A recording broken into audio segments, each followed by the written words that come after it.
চলতি মৌসুমে সৌদি আরবের ক্লাব আল হিলাল থেকে নিজ দেশের ক্লাব সন্তোষে যোগ দিয়েছেন নেইমার। নিজের পুরনো ক্লাবে যোগ দিয়ে ছন্দে ফেরার চেষ্টা করেছিলেন এই ব্রাজিলিয়ান সুপারস্টার। তার মাঝেই ধাক্কা খেলেন তিনি। করোনায় আক্রান্ত হয়েছেন নেইমার।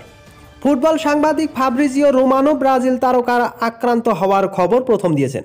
পরে সন্তোষও একটি বিবৃতিতে এই কথা নিশ্চিত করেছে।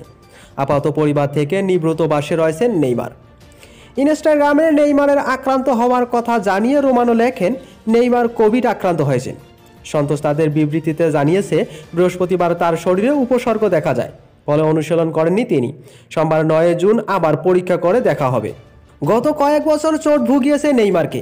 সৌদির ক্লাব আল হিলালে গত মৌসুমে সব মিলিয়ে কয়েক ঘন্টা খেলেছিলেন তিনি, ফলে তাকে এবার আর ক্লাব ধরে রাখেনি। কঠিন সময়ে ছোটবেলার ক্লাব সন্তোষে ফিরে গিয়েছেন নেইমার। এই ক্লাবে খেলেই পরিচিত পান তিনি। সন্তোষের শুরুটা ভালোই করেছিলেন নেইমার। 12 ম্যাচ খেলে 3 গোলের পাশাপাশি 3 অ্যাসিস্ট রয়েছে তার। পরের বছর ফুটবল বিশ্বকাপ, তার আগে ছন্দে ফেরার চেষ্টা চালিয়ে যাচ্ছেন, কিন্তু তার মাঝেই আবার ধাক্কা খেলেন ব্রাজিলের এই পোস্টার বয়। ক্যারিয়ারে এখন পর্যন্ত মোট 717টি ম্যাচ খেলে 439টি গোল করেছেন নেইমার। পাশাপাশি অ্যাসিস্ট রয়েছে 279টি, অর্থাৎ সব মিলিয়ে 717 ম্যাচে 718 গোলের অবদান রয়েছে নেইমারের।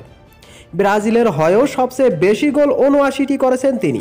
2023 সালে ব্রাজিলের কিংবদন্তি খেলোয়াড় পেলের 77 গোল ছাড়িয়ে যান নেইমার।